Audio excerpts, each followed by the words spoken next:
Ok, buenas noches para todos.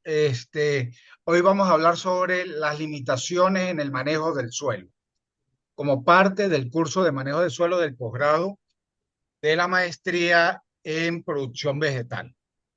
Bueno, la semana pasada vimos lo que eran las propiedades físicas, químicas y biológicas y mencionamos algunas de las bondades y atributos de cada una de ellas y para qué nos podían servir. En este caso, hoy vamos a entrar un poquito más profundo desde el punto de vista ya del daño o problema que puede causar el origen del suelo desde su formación. Hay suelos que van a ser susceptibles a erosión o a la compactación, como vamos a discutir más adelante.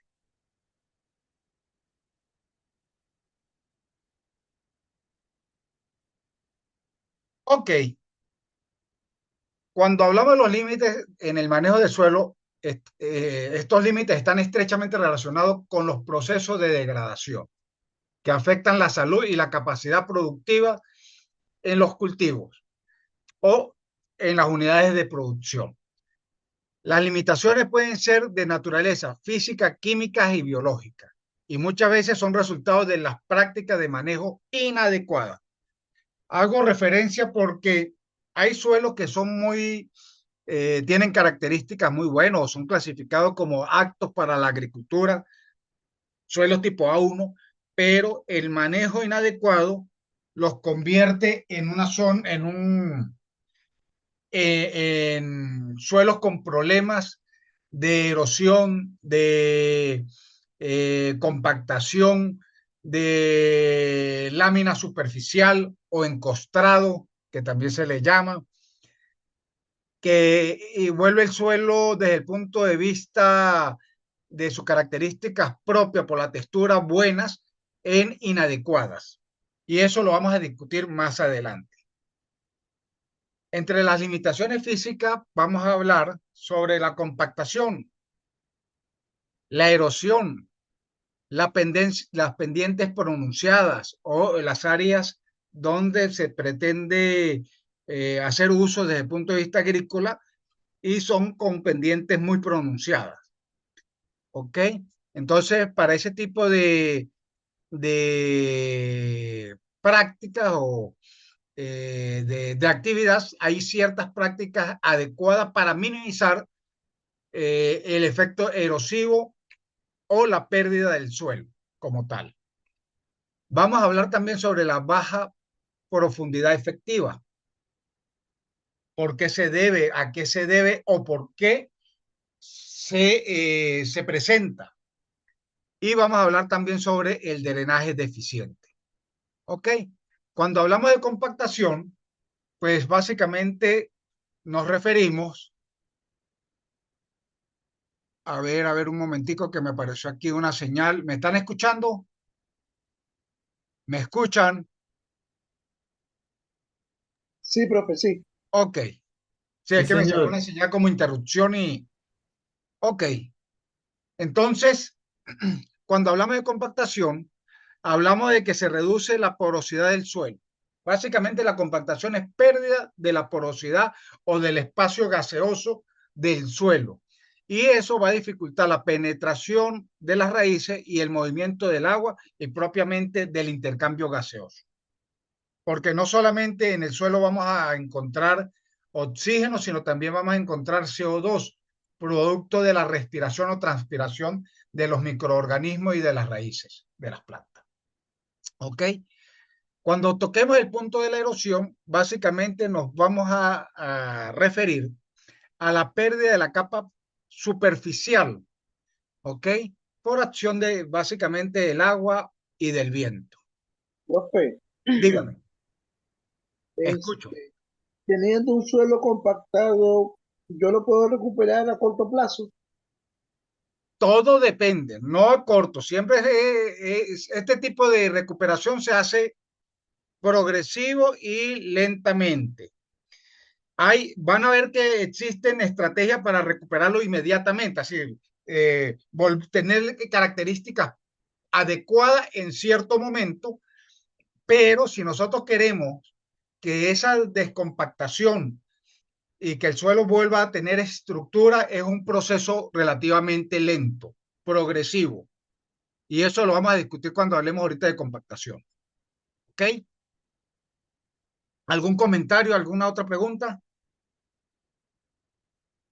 ¿No? Ok. Entonces, vamos a tocar acá en la parte de pendiente pronunciada, pues sabemos que mientras más pronunciada, mayor es la susceptibilidad del suelo a ser perdido o a ser arrastrado cuando llueve, ¿ok?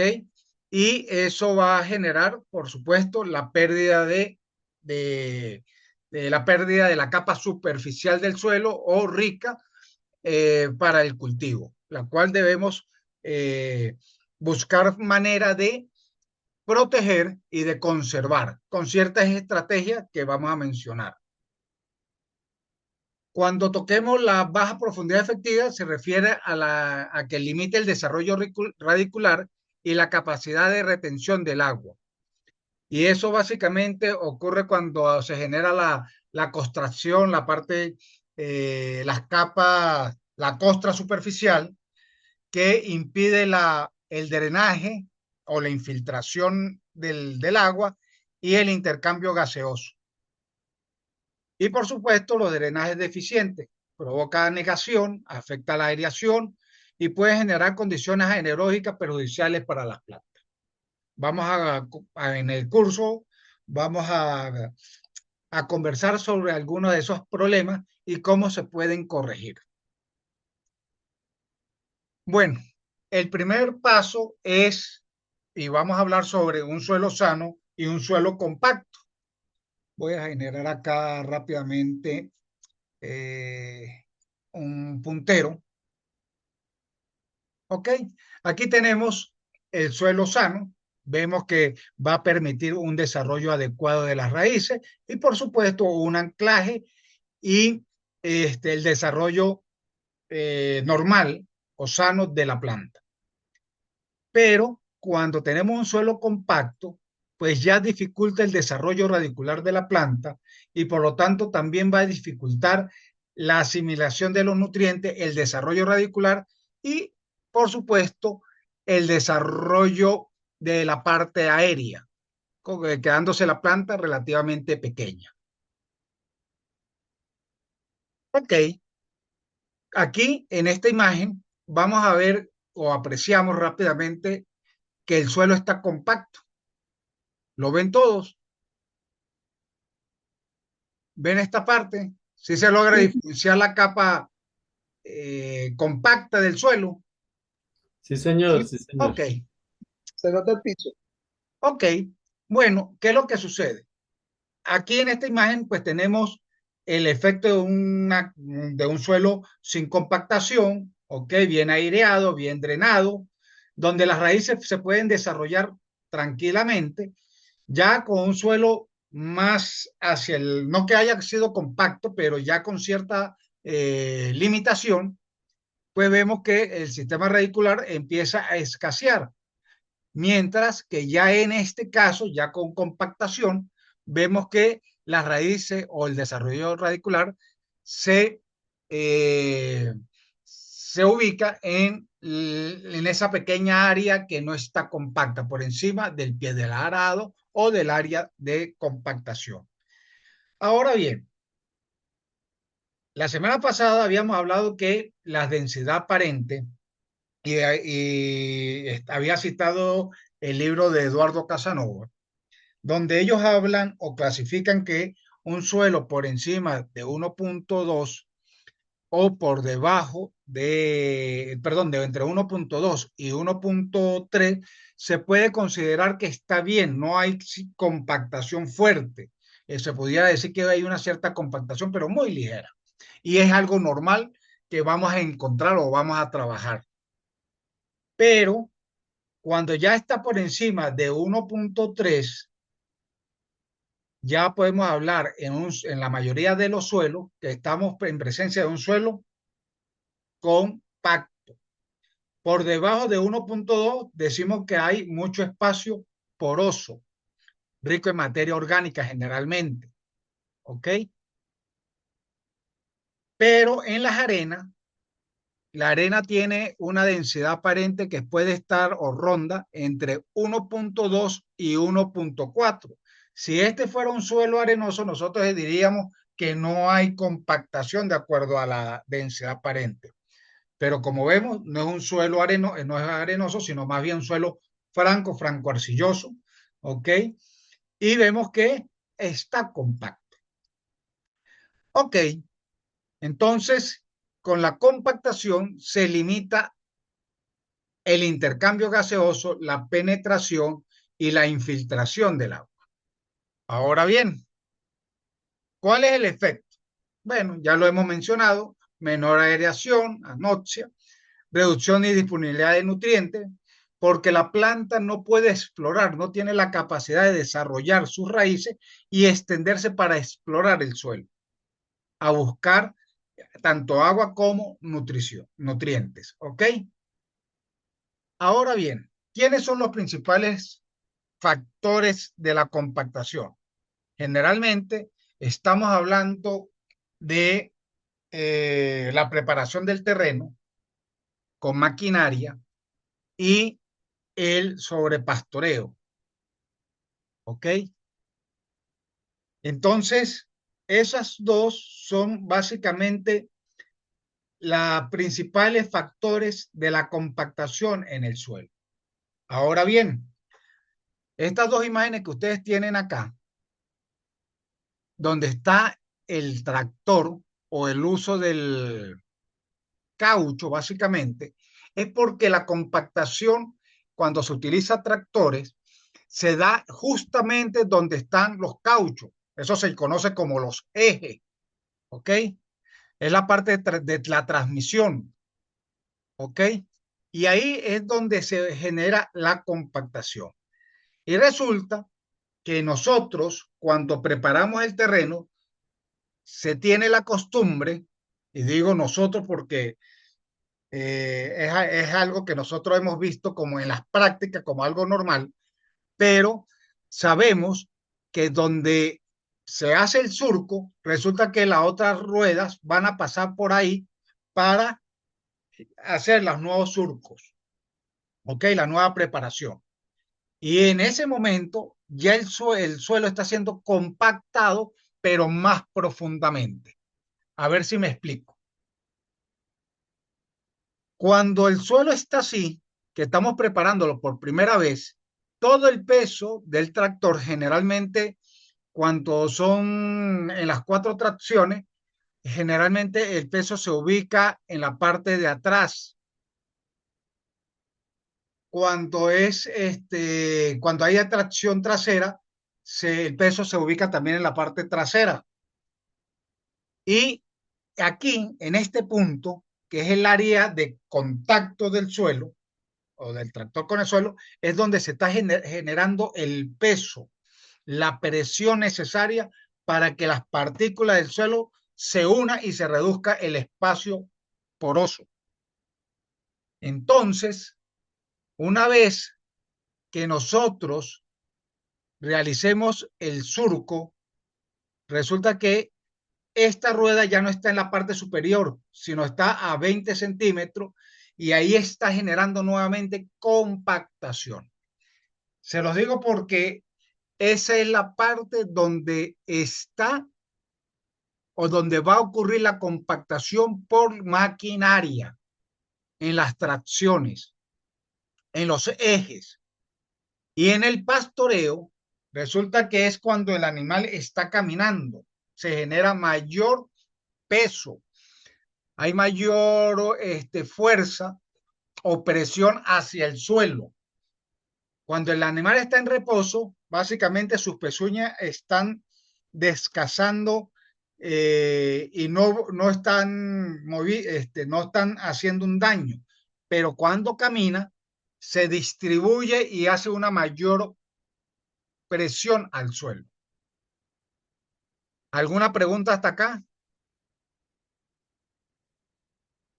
No, ¿Comentario? profe, entendido, entendido. De Ok. pronto, profe, de pronto un comentario. por Vale. experiencia. Por lo menos acá en Colombia, en las grandes extensiones de la zona plana, le voy a hablar ahí del interior del país, yo estoy aquí en el norte de Santander.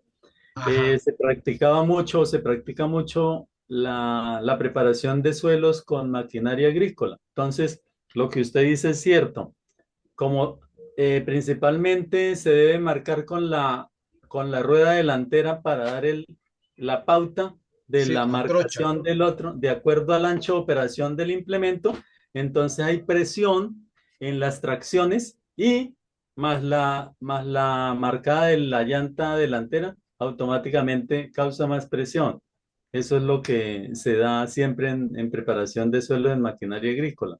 Y hay otra cosa que hay que tomar en cuenta. Resulta que las maquinarias cada vez son más pesadas y los implementos también.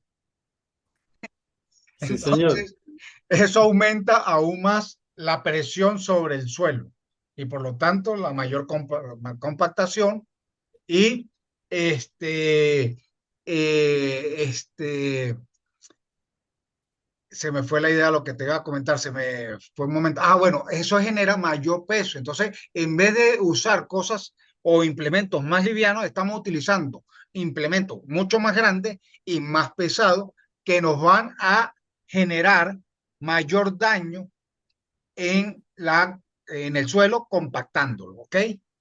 Profe, y otra cosa, disculpe que Vale, otra vale, cosa.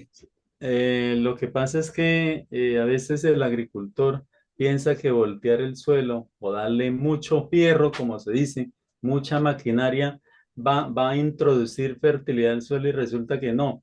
Rompe las cadenas biológicas del suelo y no le Ujú. agrega ninguna enmienda para remediar este daño que hace. Y entonces por eso es que ocurre lo que tú nos explicas, la compactación de suelos, porque cada día aplicamos más agroquímicos, pero nunca aplicamos una enmienda como generativo de suelos, como un acondicionador para que la fauna microbiológica siga su proceso. Así es, así es. Y lo otro que les va a comentar es el sobre, la sobrepreparación del terreno, así que era lo que tú estabas diciendo. Se, el suelo generalmente, en vez de buscar la estructura granular, que fue lo que estábamos discutiendo la semana pasada, que tuviera la forma de un grano, de una caraota, resulta que lo vuelven talco y eso aún más es más perjudicial, más dañino y contribuye a la compactación y a la costra superior, a la costración o la generación de costra en la parte superior que van a impedir la infiltración y el cambio gaseoso. Ok, ¿algún otro comentario? Bueno, continuamos. Ok, ok. Bueno, resulta que generalmente para las correcciones rápidas, que era lo que me estaban preguntando, pues se puede utilizar subsoladores, ¿ok? Se pueden utilizar arados de cinceles, ¿ok? O cultivadores para generar, eh, disminuir el daño a nivel de romperla, por supuesto, la capa compactada y eh, no generar tanto peso o presión en el área que acabamos de descompactar. También se puede utilizar plantas cuyas raíces son fuertes y que pueden incorporar además otros nutrientes como nitrógeno, como ocurre con las leguminosas, ¿ok? Se puede incorporar para abono verde o tenemos otra alternativa que sale costosa, pero en algunos casos hay que pensarlo bien si vale la pena o no. Si ya tenemos un suelo con mucha compactación o con límites de poco desarrollo, eh, con una capacidad o área o profundidad efectiva muy baja o escasa, tenemos la opción de hacer surco o bancales, se llaman también. ¿Ok? Camas, levantar camas, pero son camas que pueden alcanzar hasta 40, 80 centímetros de altura dependiendo del cultivo. Generalmente para 80 es para frutales cuando se manejan, como la lechosa, ¿ok? Y se riega o se aprovecha esa compactación para la parte de riego, para mantener la humedad. Aquí tenemos otros cultivos en tipo de camellones, ¿ok? Levantados, y esa es una forma de mantener y preservar la profundidad efectiva que deseamos y las cualidades que buscamos. Aquí vamos a encontrar una lista de, hay muchas, ojo, estas no son todas, hay muchísimas, ¿ok? Hay plantas que van a desarrollarse de acuerdo a lo que nosotros deseamos, pues vamos a escoger. Vamos a suponer, hay plantas que tienen una profundidad o que necesitan una profundidad de 1 metro, como el melón, la sandía, la calabaza, tomate. Tenemos la zanahoria, el repollo, la selga que necesita 30 centímetros y las superficiales que necesitan una profundidad aproximadamente de 10 centímetros para desarrollarse bien, como el perejil, la rúgula, tomate cherry, maíz, berro, ajo, cebolla, entre otras. Ahora bien, con lo que hemos mencionado sobre la compactación, pues Ok. resulta que, ¿alguna pregunta? Sí, profe, y en el caso de los tubérculos, que son Vale, frutos, bueno, con los tubérculos pueden ser de 30, ok, aquí está la papa. ¿Qué es lo que sucede? Que en la medida que nosotros más utilicemos el suelo, pues más el daño y la compactación se va a ocurrir a esa profundidad. Porque generalmente nosotros, dependiendo si es arado de disco, arado de cincel, ¿ok? Dependiendo del implemento, pues generalmente utilizamos siempre una profundidad constante. O sea, el implemento siempre va a profundidad a 20 centímetros, 25 centímetros. Y cada vez que nosotros lo hacemos, pues estamos generando y seguramente la compactación se nos va a presentar a esa profundidad o un poquito antes. ¿Ok? profe, la Dígame. yuca, la planta de la yuca, Ajá. Ah, la profundidad de la yuca. Pues ronda entre los 50 centímetros, 50 a 1 metro de profundidad. ¿Ok? Este, porque todo depende de la variedad, del tipo. Y vamos a ver que vamos a ver que hay plantas que son más tolerantes o más resistentes eh, para algunas cosas como vamos a ver más adelante, como para pH, ¿ok? En las propiedades, en las limitaciones químicas. Pero aquí en la parte de la compactación física, quiero hacer hincapié. Primero va a depender de lo que vamos a utilizar. Segundo, hay que tratar de manejar profundidades diferentes con los implementos. ¿Ok? Tercero, si aquí tengo el tractor, trato de mantener siempre el tractor en esta vía. ¿Ok? No pasar el tractor por todo el área. ¿Ok? Porque en la medida que yo haga el tránsito con el tractor, con el equipo, pues estoy generando compactación en todas las áreas por el peso del equipo. ¿Ok? La idea de utilizar el tractor es generar, si yo hice el surco por acá, pues no lo paso por acá como estábamos hablando anteriormente. No pongo la rueda acá, sino la pongo por encima o por la parte inferior o superior, dependiente del implemento.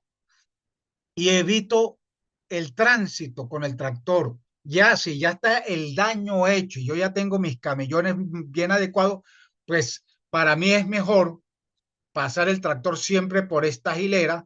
¿Por qué? Porque esta hilera me va a servir de riego, me va a permitir conducir el agua por gravedad, ¿ok?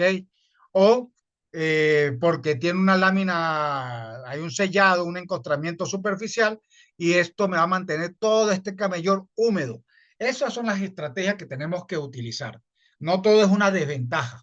¿Estamos claros? ¿Alguna pregunta? ¿Se entiende? Sí, profe, otra pregunta. Ajá, La, por ejemplo, yo paso el cincel hoy. ajá. Eh, ¿Tiempo recomendado puedo volver a pasar? Bueno, ahorita le voy a decir una cosa. Claro, yo no lo toqué acá, pero el enemigo número uno que tenemos para la compactación es la humedad del suelo. Entonces, generalmente nosotros agarramos y pasamos el- la implementación o los equipos cuando el arado está, el suelo está húmedo y a veces está súper húmedo y ahí en esa condición estamos compactando, ¿ok? Hay hay una humedad adecuada que es cuando uno lo puede hacer una cinta, pero se desborona. Hace un cilindro de unos 3 milímetros, así como el ancho de un lápiz, y si se desborona, uno lo puede hacer, pero si se desborona, uno ya sabe que tiene la suficiente humedad, pero se va a soltar rápidamente con cualquier fuerza. Y eso es lo que buscamos con el cincel o el arado, ¿no? Ahora bien, tú me estabas preguntando que si pasaste el arado hoy, lo podemos pasar mañana o cuándo lo voy a pasar. Eso se lo va a dar el suelo. Las condiciones lo indica el suelo. Porque si llovió, ya tú sabes que no debes pasarlo, porque vas a favorecer la compactación. ¿Sí me entiendes? Ok, bro. ¿Ok? Entonces, quien te va a indicar en qué momento podemos pasar el equipo, el tractor, los implementos, es el mismo suelo. Es la condición, principalmente la humedad en el suelo. Eso se llama el índice de plasticidad. ¿Ok? De todos modos, en los videos que yo les voy a mandar está esa información, mucho más explicada, como le dije.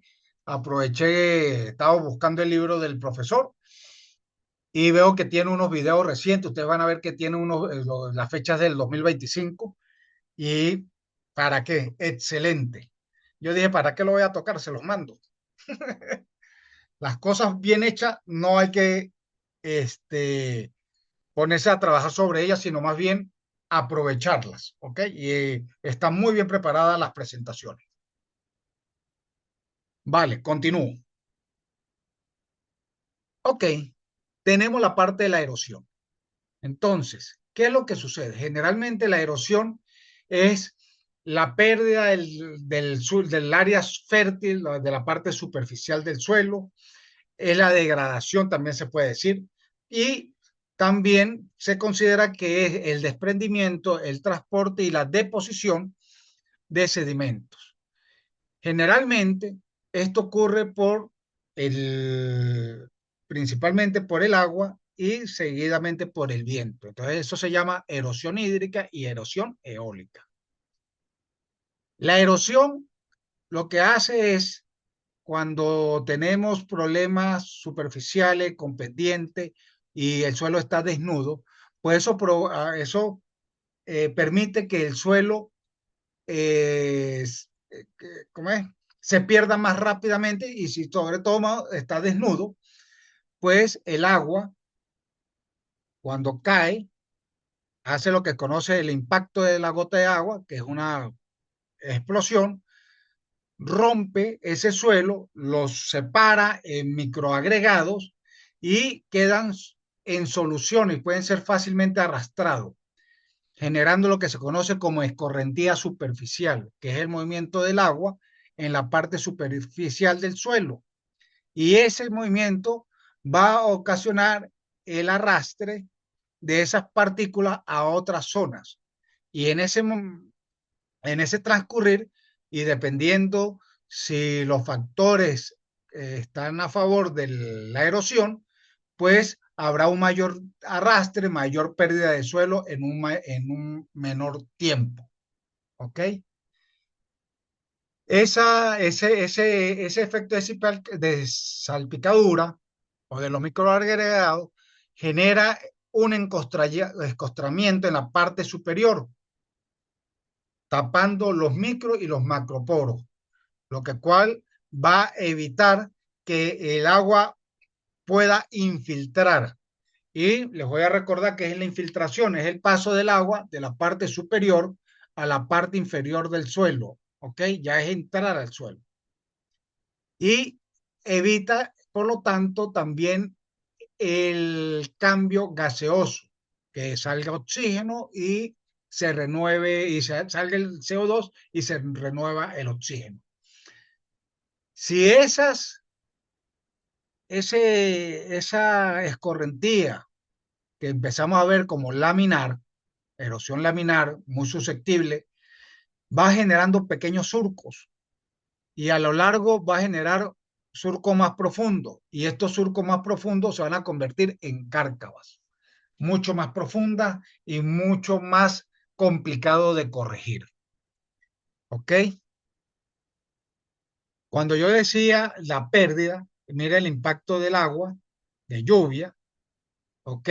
Hace un estallido en el suelo y esas partículas se rompen, estallan, parecen susceptibles, pequeñas, pero van a ser transportadas y arrastradas a otros lugares donde van a generar el encostramiento y por lo tanto el agua va a fluir con mayor rapidez en la parte superior, o sea, la correntiva va a tener una mayor velocidad y una mayor capacidad de daño para ocasionar la erosión. ¿Estamos claros? ¿Alguna Profe, pregunta? sí, profe, entonces la lixiviación también es un tipo de erosión. La lixiviación, perdón, lixiviación. Sí, No, la lixiviación es el movimiento del agua ya desde la parte ya desde el interior del suelo, pero hacia perfiles más profundos. ¿Ok? Si este es el suelo, ya el agua está dentro y lo que hace es seguir por fuerza de gravedad, hacia perfiles más profundos. Ahí es donde viene el arrastre, pérdida de lavado, pérdida de nutrientes, hacia capas más profundas. Eso o es sea, lixiviación. solamente es el paso del agua. El paso del agua de la atmósfera al interior del suelo es infiltración y el movimiento del agua desde las capas superiores del suelo, así ya en la parte interna, hacia las capas más profundas se conoce como lixiviación. Ok. ¿Ok? Bueno, jóvenes, voy a cerrar el primer bloque ahorita y continuamos. ¿Ok? Voy a parar las diapositivas y continuamos.